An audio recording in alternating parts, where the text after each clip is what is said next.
महाराष्ट्र से उत्तर प्रदेश तक बच्चे ले रहे हैं भाग। डिजिटल बाल मेला में वीडियो बनाकर भेजना है आज। आप अपने वीडियोस 8005915026 पर व्हाट्सएप या टेलीग्राम कर सकते हैं।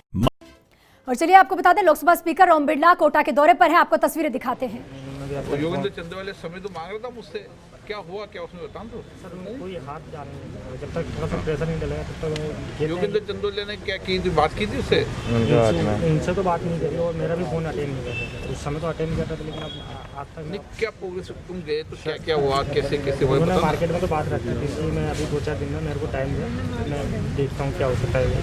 मेरा हाथ में कोई छड़ी तो है नहीं, घुमाऊँ और काम हो जाए, पर उनके हाथ में है, उनके हाथ में है। कहने वाले कह रहे हैं कि 2 घंटे में लगा एक्शन ले लो, रिस्पॉन्स नहीं दे रहे हैं। चंदोले मिलने आ रहा, मैं बात कर रहा हूँ, मैं टाइम नहीं दे पा रहा हूँ, उसको दे दूँगा। चंदोले जी के हाथ में 2 घंटे, आज 14 तारीख को आएगा, मिलने दे दूँगा उसको, ठीक है।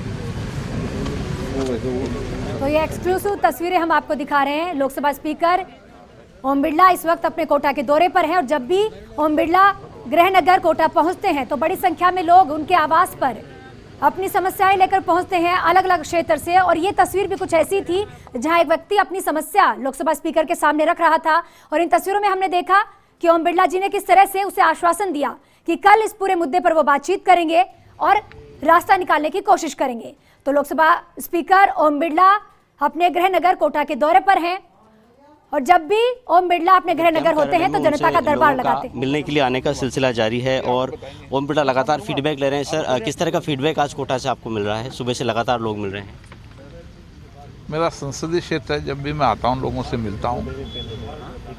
कोई व्यक्तिगत समस्या होती है, कोई सार्वजनिक समस्या होती है,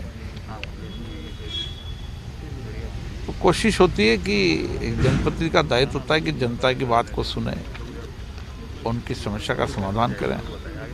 और मैं जब भी कोटा आता हूँ लगातार कोशिश करता हूँ कि जनता से मिलो भी से, उनके घर पे भी जाके मिलूँ, गांव में, डानी में, क्योंकि अभी कोरोना है। कोरोना के कारण मेरे भी गांव में टूर नहीं हो रहे, लेकिन मैं हमेशा हर पंचायत गांव में जाकर लोगों से मिलता हूँ, वहाँ पर बात सुनता हूँ किस तरीके से क्या गांव की समस्या है, क्या किसी की व्यक्तिगत समस्या है। कई लोगों की सामाजिक प्रॉब्लम रहती है, कई लोगों की सार्वजनिक समस्या रहती है, सबका समाधान कर। सर, कोरोना से भी बहुत सारे मौतें हो रही है, लेकिन कोटा के जेके लोन अस्पताल में कई नवजात हैं जो पिछले 8-9 घंटे में 8-9 नवजातों की मौत भी हुई है। इस मामले पर भी क्या कोई फीडबैक आपको मिला है, लेने की कोशिश की आपने? नवजात शिशु की मृत्यु हमेशा हमारे लिए दुखद है, व्यक्तिगत रूप से भी और उस परिवार के लिए तो बहुत दुखद घटना है। मेरे को कल जानकारी मिली थी कि कोटा जेके लोन अस्पताल में इस तरीके से एक दिन में 9 बच्चों की मृत्यु हुई है। पूर्व में भी इस अस्पताल में ऐसी घटनाएं हुई है, क्योंकि ये हॉस्पिटल एक रेफरल हॉस्पिटल है और रेफरल हॉस्पिटल के कारण संभाग के कई जिलों से, कई तहसीलों से नवजात बच्चे यहाँ पर इमरजेंसी में आते हैं।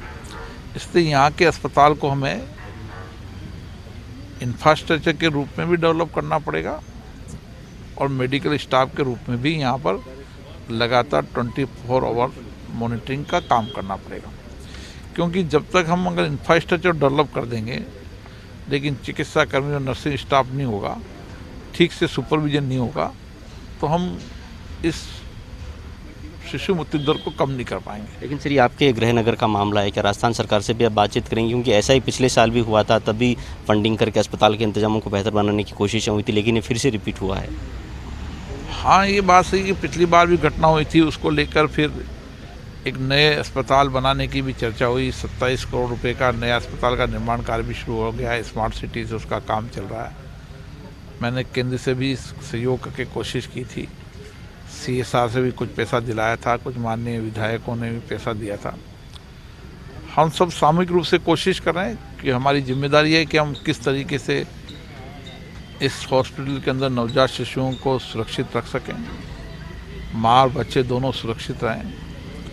इसके लिए जो जो आवश्यकता होगी, मैंने इस संबंध में जिला कलेक्टर, हॉस्पिटल प्रशासन को भी अभी बुलाया, उनसे भी चर्चा करूँगा और उन्होंने क्या क्या अनुभव किया, क्या क्या चीज़ों की और आवश्यकता है, कोई संसाधन की कमी नहीं आने देंगे। चलिए, तो कोटा जिला कलेक्टर से और साथ में यहाँ के चिकित्सा अधिकारियों से भी ओम बिरला बातचीत करेंगे कोटा के जेके लोन अस्पताल में नवजात शिशुओं की मौत को लेकर के, और कोशिश होगी कि अस्पताल में किसी तरह के संसाधनों का अभाव नहीं रहे। कैमरामैन रामेश्वर कुशवाहा के साथ भंवरेश चारण, फर्स्ट इंडिया न्यूज़, कोटा। तो ये तस्वीर आपको दिखाई, लोकसभा के स्पीकर ओम बिरला इस वक्त अपने गृह नगर कोटा में मौजूद है और यहाँ पर विशेष तौर पर जिस तरह से मेरे सहयोगी ने ओम बिरला से खास तौर पर जेके लोन अस्पताल में जिस तरह से एक ही दिन में 9 बच्चों की मौत हुई उस पर भी जानकारी ली। उनका कहना था कि पिछले साल भी ऐसा हुआ, बेहतर अस्पताल के प्रबंधन को करने की कोशिश भी की गई। खासतौर पर उन्होंने बताया कि पिछले साल भी जब ये हुआ था तो केंद्र से फंडिंग दिलवाने की भी कोशिश की गई थी और इस पर कुछ बेहतर प्रबंधन हुए।